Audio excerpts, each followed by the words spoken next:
O Senhor esteja convosco. Proclamação do Evangelho de Jesus Cristo segundo João.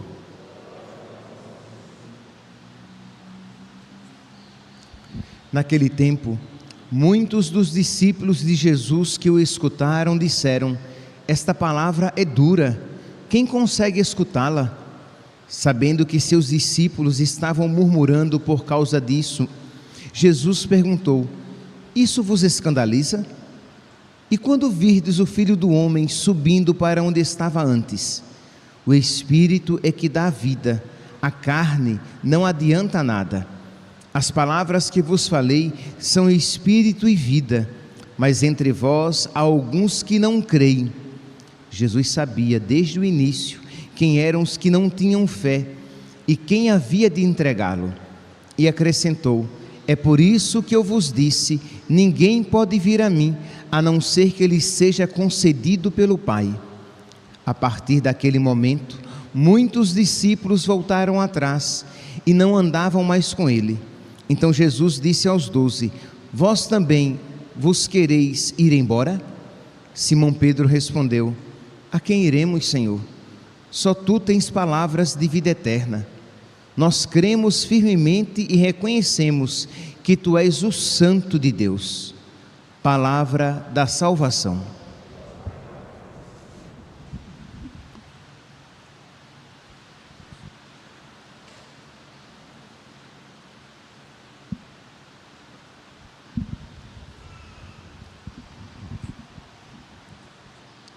Caríssimos irmãos e irmãs, nós estamos chegando à conclusão do capítulo 6 de São João. Vocês lembram que tudo começou com Jesus, que multiplica os pães. Os discípulos, a multidão fica animada, porque ele lhes deu de comer. A multidão vai à procura de Jesus. Jesus diz: vocês devem se esforçar não pelo pão que perece, mas pelo pão que dura até a vida eterna. Eles continuam buscando Jesus e Jesus começa então a dizer que Ele é o pão da vida, que Ele é o pão que desceu do céu, que Ele é o pão verdadeiro. E até então, nós poderíamos compreender que Jesus estava falando, isto é, dele mesmo, no sentido de que, de quem adere a Ele, de que quem nele crê, terá esse alimento que satisfaz, terá esse alimento que dura até a vida eterna. Porque até então, Jesus não tinha falado explicitamente a respeito da Eucaristia. Mas na quinta-feira, o Evangelho terminava com o versículo 51. Aí sim, a partir do versículo 51, Jesus está falando de um outro tipo de união com Ele, de uma união mais profunda, de uma união especialíssima, porque Ele estava dizendo: eu sou o pão descido do céu, eu sou o pão verdadeiro, eu sou o pão da vida. Mas aí Ele diz no versículo 51, eu sou o pão vivo que desceu do céu, quem comer deste pão viverá eternamente, e o pão que eu darei é a minha carne para a salvação do mundo. Aí sim, a partir então do versículo 51, Jesus diz explicitamente que Ele dará a sua carne, que Ele dará o seu sangue. E quando Ele isso diz, versículo 52, os judeus começam a discutir entre si, dizendo: como pode este homem dar-nos de comer a sua carne? Isso não é possível. E eles começam a essa discussão. Jesus então, Ele vai resolver essa crise. E é interessante, meus santos, que aqui Jesus, Ele vai enfatizar. Isto é, enquanto muitos por aí que se dizem cristãos, infelizmente, com dor no coração, com verdadeira dor no coração. Até mesmo alguns que se dizem católicos não creem nesta realidade, isto é, de que a Eucaristia é o corpo de Cristo, que quando você recebe a Eucaristia, você recebe o corpo, o sangue, a alma e a divindade de nosso Senhor Jesus Cristo. De que quando você recebe Jesus, que quando você recebe a Eucaristia, você recebe Jesus, você recebe uma pessoa. Daí vem toda a nossa reverência ao receber Jesus. Daí vem todo o zelo e todo o cuidado que o sacerdote deve ter com a Eucaristia, porque é o corpo de Cristo. Não é um símbolo, não é uma metáfora, não é uma maneira simbólica de eu entrar em contato com Deus. É Deus mesmo. E isso nós só dizemos porque Jesus não deixou dúvidas. É interessante, quando Jesus diz então, e o pão que eu darei é a minha carne, os judeus começam a discutir entre si. Ele está louco? Ele está dizendo que ele vai dar de comer a sua carne? E aí Jesus vai e diz, versículo 53, em verdade eu vos digo, se não comerdes a carne do Filho do Homem e não beberdes o seu sangue, não tereis a vida em vós mesmos. Quem come a minha carne e bebe o meu sangue tem a vida eterna, porque a minha carne é verdadeiramente comida e o meu sangue verdadeiramente bebida. Então não resta dúvida de que Jesus está falando exatamente da sua carne, exatamente que nós precisamos comer, né? A expressão latina da Vulgata é manducare, mastigar. Quem não comer a minha carne, quem não beber o meu sangue, não terá a vida em mim. E quem comer a minha carne e beber o meu sangue, eu o ressuscitarei no último dia. Percebe, meus santos, a reverência que nós devemos ter ao participar do santo sacrifício, seja a reverência interna, a nossa adoração, o nosso respeito, a nossa piedade, seja a nossa reverência externa, a nossa posição corporal, quando nós nos ajoelhamos, quando a maneira como nós nos vestimos para ir à igreja. É claro que nós devemos nos vestir de uma maneira honesta sempre, mas quando vamos à igreja é de uma maneira honestíssima. Por quê? Porque eu vou me encontrar com aquele que um dia vai me julgar no fim dos tempos. Eu vou me encontrar com Deus. Eu não vou me encontrar com o presidente da república.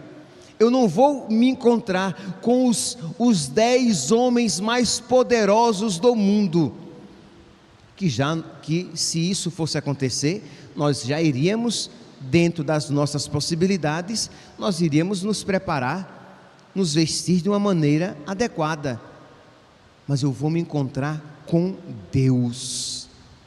Então, meus irmãos, isso precisa ser cada vez mais inculcado na nossa mente, colocado no nosso coração, metido na nossa alma, isto é, essa fé, essa realidade, para que nós não nos esqueçamos, porque como nós nos acostumamos, como nós temos tão frequentemente a presença de Jesus no altar e no sacrário, nós tendemos entramos na igreja e quando fazemos uma genuflexão bem no automático, e não uma genuflexão reverente, em que eu estou inteiro naquela genuflexão e digo: meu Senhor e meu Deus, eu te adoro, Senhor, eu te amo, Senhor, e quero te amar mais. O amor que eu tenho a ti ainda é tão pequeno, Senhor, Eu quero te amar mais. A reverência e a adoração com que eu te recebo na Eucaristia ainda é pequena, Jesus. Eu quero ter uma maior reverência, uma maior adoração. Aumenta, Senhor, o temor de te desagradar e de te receber de uma maneira inadequada. Então isso aumenta a nossa fé e aumenta o nosso amor. Pois bem, então Jesus, diante daquela dificuldade, ele não disse: não é bem assim que vocês vão comer a minha carne e vão beber o meu sangue. É um símbolo. Isto que eu vou dar a vocês é um símbolo, porque aqui nós estamos há um ano, nós estamos na Páscoa, mas há um ano da Páscoa em que ele vai instituir a Eucaristia. Então Jesus já vai falando: o pão que eu darei é a minha carne para a vida do mundo. Então, os judeus começam a discutir, eles começam a não entender e dizem, versículo 60, isso é muito duro. Quem pode acreditar nisso? Quem pode aceitar isso? Isto é, percebe que essa historinha de, não, hoje em dia, isso aqui era a fé de antigamente, de dizer, porque vocês vão ouvir por aí, vocês vão até ler em livros que se dizem católicos, porque quem não é católico não creia, já é esperado, mas que católicos digam e isso escrevam, é escandaloso. Pois bem, vocês vão encontrar em livros escritos dizendo assim: não, mas isso era antigamente, mas o homem moderno, ele não tem mais como aceitar isso, porque o que ele vê é pão, o que ele prova é pão, o que ele vê é vinho, o que ele prova é vinho. Então, nós vamos dizer que aquilo tem um significado diferente, que a Eucaristia é um símbolo de algo diferente. Não, meus santos, porque já antigamente os judeus não queriam acreditar. A dificuldade não é apenas do homem de hoje, a dificuldade já começou lá com os discípulos, com a multidão que caminhava com nosso Senhor, porque quando Jesus disse isso, o que é que vai dizer aqui o versículo 60? Muitos dos seus discípulos, ouvindo, disseram: isso é muito duro, quem pode aceitar? E, a partir daquele momento, começaram a abandonar Jesus. Vou continuar aqui, versículo 62. Jesus pergunta: isso vos escandaliza? Pois bem, versículo 64. A partir daquele momento, muitos começaram, versículo 66, desde então, muitos dos seus discípulos se retiraram e já não andavam com ele. Isto é, quando Jesus falou sobre a Eucaristia, foi um fracasso para a audiência. As pessoas receberam aquilo e não acreditaram. Versículo 66, muitos abandonaram Jesus porque não podiam acreditar naquela palavra. E Jesus faz o quê? Voltem, eu não me expressei direito, eu não queria dizer de que eu ia dar de comer o meu corpo, eu não queria dizer que eu ia dar de beber o meu sangue. Voltem. Não. Jesus se volta para os apóstolos e pergunta: e vós, quereis ir embora também? Isto é, se vocês quiserem ir embora, podem ir, mas o meu corpo é verdadeiramente comida, o meu sangue é verdadeiramente bebida. Aqui, isso é tão verdade, meus santos, que é uma realidade que nos ultrapassa a inteligência e que nos exige a fé, que após cada consagração, o que é que o sacerdote diz? Eis o mistério da fé. Meus irmãos, nós só ousamos dizer isso porque Jesus, sem sombra de dúvidas, isso afirmou. Nós não afirmaríamos se Jesus não tivesse dito de uma maneira tão clara, se ele tivesse dito de uma maneira enigmática. Mas não há dúvidas de que Jesus disse isso claramente, e isso a igreja sempre professou há mais de 2000 anos. A fé católica sempre foi essa, de que a Eucaristia é o corpo, sangue, alma e divindade, é Jesus, e é por isso que nós adoramos a Eucaristia. A adoração que nós damos à Eucaristia é a mesma adoração que nós daríamos a Jesus se ele descesse dos céus visivelmente aos nossos olhos. A mesma adoração que nós daremos a Jesus quando ele vier no final dos tempos. É o mesmo Jesus, a mesma pessoa. Então nós precisamos colocar isso cada vez mais no nosso coração, para que aumente a nossa fé, o nosso zelo, o nosso amor a Jesus Cristo na Eucaristia, para que aumente o nosso desejo de comungar. Eu sei que nós estamos passando por um período em que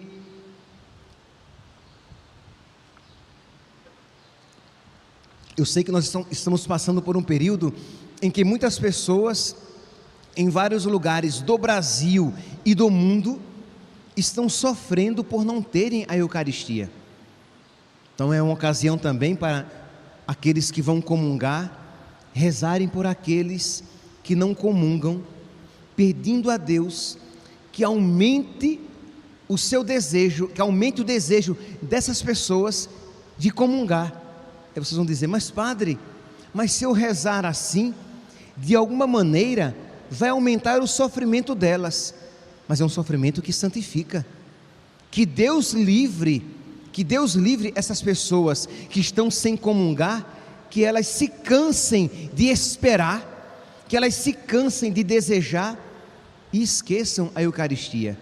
Não, que Deus lhes aumente o desejo cada vez mais, porque quanto mais elas desejarem, de alguma maneira, já aqui na terra mesmo, a Cristo elas vão se unindo. É por isso que nós fazemos a comunhão espiritual, para que elas de alguma maneira se unam a Jesus. E quando chegar o momento em que elas puderem receber Jesus Cristo na Eucaristia, com que zelo, com que amor e com que piedade, com que adoração, elas dirão, quando o sacerdote disser corpo de Cristo, e elas disserem amém, é o que eu creio, é o que eu quero. O quanto eu estava esperando para poder receber Jesus na Eucaristia.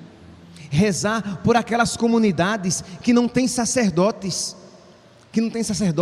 para celebrar a Eucaristia, que não apenas estão sem Eucaristia porque estamos nesse período de pandemia, de igrejas fechadas, mas que já estavam sem Eucaristia porque não tinham sacerdotes. Então pedir a Nosso Senhor, tanto vocês que estão acompanhando pelas redes sociais, como os que estão aqui, e principalmente aqueles que vão comungar, pedir a Jesus que desperte vocações, pedir a Jesus que converta as vocações que já foram despertadas, isto é, padres, sacerdotes que perderam a fé na Eucaristia e que não tem zelo, que não tem ânimo, que não tem vontade de fazer por todos os meios possíveis com que a Eucaristia seja possível para que o povo possa receber a Eucaristia. E é claro que isso, quando eu falo ao mesmo tempo de os padres se colocarem à disposição para as confissões, porque senão serão comunhões sacrílegas. Não é comungar simplesmente, mas preparar-se para comungar. Então Eucaristia e comunhão e Eucaristia estão intimamente ligados. Então pedir a Nosso Senhor, nesta semana em que nós passamos toda ela refletindo sobre a Eucaristia, pedir esta graça de sacerdotes santos, de sacerdotes zelosos, de sacerdotes que verdadeiramente creiam na Eucaristia, no que significa, no que significam as palavras de nosso Senhor a respeito da Eucaristia, para que nós, meus santos, como Judas, não percamos a fé. A palavra de Deus nos mostra que Judas não tinha fé na Eucaristia, que neste discurso Judas perdeu a fé na Eucaristia. Nós terminamos a leitura de hoje no versículo 69, mas o capítulo 6, ele termina no versículo 71.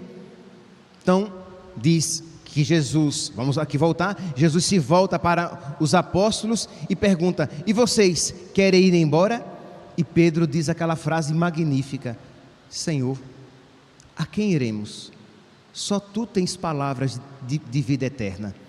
Pedro também, ele ficou tocado por aquela palavra que ia além da sua capacidade intelectual, mas ele diz: Senhor, eu creio em ti, eu creio que tu és o Filho de Deus, eu creio que tu tens palavras de vida eterna, eu creio. Aí diz aqui, versículo 70, vamos voltar aqui a Pedro: eu creio, Senhor, a quem iremos? Só tu tens palavras de vida eterna, e nós cremos e sabemos que tu és o Santo de Deus. Então Pedro proclama a sua fé na Eucaristia. Nós cremos que tu és o Santo de Deus, nós cremos em ti. Versículo 70, Jesus acrescentou: não vos escolhi eu todos os 12? Contudo, um de vós é um demônio. Ele se referia a Judas, filho de Simão Iscariotes, porque era quem o havia de entregar, não obstante ser um dos 12. Judas era um dos 12. No versículo 64, ainda neste contexto, olha aqui o que Jesus diz: mas há alguns entre vós que não creem. Jesus falando que o meu corpo é verdadeiramente comida, o meu sangue é verdadeiramente bebida. Muitos discípulos não acreditavam, e Jesus diz: mas há entre vós alguns que não creem, pois desde o princípio Jesus sabia quais eram os que não criam e o que havia de o trair. E quem o havia de o trair? Então Judas fazia parte desses que não criam em Jesus eucarístico, que não criam naquelas palavras de nosso Senhor. Meus irmãos, não queiramos fazer parte dos de Judas, queiramos fazer parte dos de Pedro. Estejamos no grupo de Pedro, na Igreja Católica. Nós cremos nas palavras de Jesus. Nós queremos dizer hoje como Pedro: Senhor, a quem iremos? Só tu tens palavras de vida eterna. Nós cremos e sabemos que tu és o Santo de Deus. Peçamos, meus santos, hoje, e peçamos isso por intercessão de Nossa Senhora. Peçamos por intercessão dela, ela que nunca duvidou do seu filho, ela que nunca duvidou de palavra alguma do seu filho, que ela nos ensine a crer ainda mais. Eu sei que muitos, se não todos aqui, creem na Eucaristia, mas nós precisamos crer ainda mais. Eu sei que todos aqui, uns mais, outros menos, temos zelo pela Eucaristia, temos reverência para com a Eucaristia, mas ainda não temos tanto quanto deveríamos ter. Então peçamos a Nossa Senhora, ela que é mãe da igreja, que ela, como boníssima mãe, que ela nos ensine a amar cada vez mais Jesus, que ela nos ensine a receber Jesus com toda a piedade, que assim como ela recebeu Jesus na Eucaristia, não apenas recebeu Jesus no seu ventre, mas ela também foi a primeira a comungar, que ela nos ensine a comungar com piedade, reverência, amor, adoração, para que a cada comunhão nós cresçamos cada vez mais na fé, no amor, e possamos um dia, meus santos, ser aqueles que Deus sonhou quando nos chamou cada um à existência. Que a Virgem Maria interceda por nós, para que a nossa vida seja sempre um louvor a nosso Senhor Jesus Cristo. Amém.